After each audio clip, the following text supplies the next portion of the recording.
Welcome to this explainer. Today, we're jumping right into your DBQ capstone reflection. And our goal, it's simple, but honestly pretty powerful. We are going to turn you into an expert historical detective. Think about what a real detective actually does, right? They don't just walk up to a scene and guess what happened. No way. They take raw clues, run them through a super rigorous system, and build an absolutely airtight case. And well, that is literally exactly what you're doing with a document-based question, or DBQ. We're going to take those raw historical sources and forge them into an unbreakable argument. So here is our mission briefing for this explainer. First, we'll look at gathering your evidence. Then, we'll break down context, creator, and purpose. After that, building a defensible claim, followed by addressing contradictory evidence, and finally, improving your reasoning. All right, let's kick things off with Section 1, Gathering Your Evidence, Step 1 in our historical investigation. So jumping into this first phase, gathering your evidence. Whether you're looking at old manuscripts, printed texts, or, ancient maps, this is where your investigation actually starts. You really have to know how to properly look at your raw primary sources before you can even begin to understand them. And what you're seeing here brilliantly illustrates the framework we use to do just that. It's adapted right from the Library of Congress, and it's a four-step progression. We don't just jump to conclusions, right? We start with observe, just identifying the bare details. Then we reflect by generating and testing hypotheses. Next, we question to ask for more specific info, which finally leads us to a deep investigation where we find our answers. This right here, this is the absolute engine of historical analysis. Now, a massive part of that initial observe phase is learning to distinguish hard evidence from just, unsupported opinion.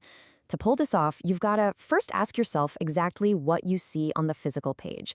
Literally drop all your assumptions. Is there strange text, maybe unexpected visual decorations, or a totally peculiar arrangement of the paragraphs? Actually, finding something small but interesting or identifying a detail you just cannot explain is often the very first thread that unravels a major historical discovery. When you're scanning for these clues, you really want to look closely at the physical details. Like, how large is the page? Can you spot tool marks from the printing press or maybe a pen? How much of the text is actually readable? And here's a fantastic pro tip for you. As a starting point, try taking a small section of the text and putting it entirely into your own words. Honestly, translating historical text into modern phrasing is one of the absolute best ways to solidify your basic understanding of the evidence before you move forward. Moving right along to Section 2, Context, Creator, and Purpose. Profiling the primary source. Okay, let's see how this builds. We've got our raw observations, but a clue doesn't mean much without context. It is time to profile the source by asking why somebody made this in the first place. Think of this as building a psychological profile of the document. We use the acronym CAPCP. This stands for the critical attributes of your source. Who's the creator? Who was the intended audience? What was the purpose of making it? What larger historical context was happening in the background? And finally, what's the creator's point of view? If you can answer these 5 things, you have completely unlocked the document. By generating hypotheses around these basic questions, the classic who, what, when, where, and why, you start to transition from simply observing a document to really reflecting on it. You begin to uncover the hidden motives behind the ink. Why was expensive material used? Why was it published exactly 1 week after a major historical event? These aren't just random coincidences. They are the creator's motives laid completely bare. I actually want you to take a second to test your skills right now with a quick retrieval check. Think back to our framework for a moment. If you find a printed text from the past, which 3 questions do you think are the most helpful to specifically figure out a creator's point of view?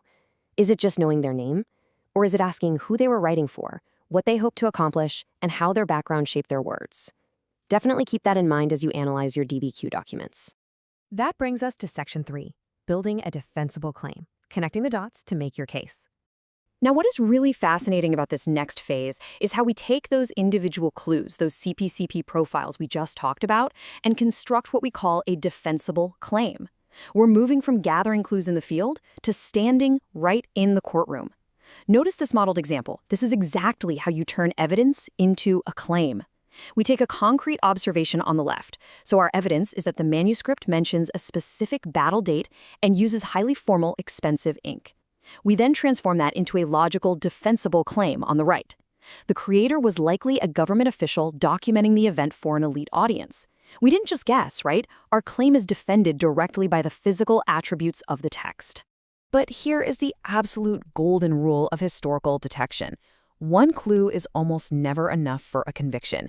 You must corroborate your sources. Corroboration basically means comparing two or more related primary sources to see how they support or challenge each other. It's like if a diary says it rained on Tuesday, you want to go find a newspaper or a merchant's log from Tuesday that also mentions the mud. You can think of your historical claim kind of like this chart. Your final DBQ argument is 100% stronger when it's pieced together and corroborated by multiple different primary sources. Each source you add that aligns with your claim, it shores up your defense, making it incredibly difficult for anyone to poke holes in your historical analysis. Next up, Section 4, addressing contradictory evidence, handling the plot twists. So what happens when the evidence doesn't line up perfectly? What happens when we hit a huge plot twist in our investigation and a new document completely contradicts everything we've built? Honestly, you will inevitably face this in your DBQ. You must address contradictory evidence or a counterclaim head-on. Just look at this comparison. One primary source claims an event was a peaceful gathering for local trade, but another source with a totally opposing point of view claims it was a rebellious protest against taxation. When this happens, ask yourself, what would someone with a differing point of view say about the exact same event? How would their personal bias change their recounting of the facts? The crucial point here is that you absolutely shouldn't hide from contradictory evidence. Exploring these counterclaims actually allows you to engage in advanced historical work. You can use this friction to expand or even alter standard textbook explanations. History isn't just some rigid list of facts. It's a dynamic, ongoing debate.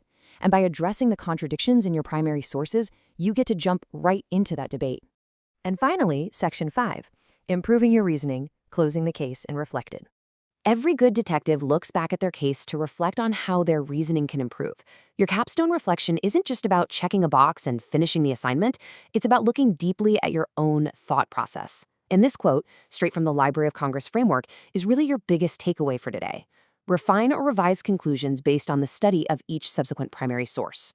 A great historical argument is never rigid. It's a living, breathing thing that's constantly refined as you evaluate new evidence.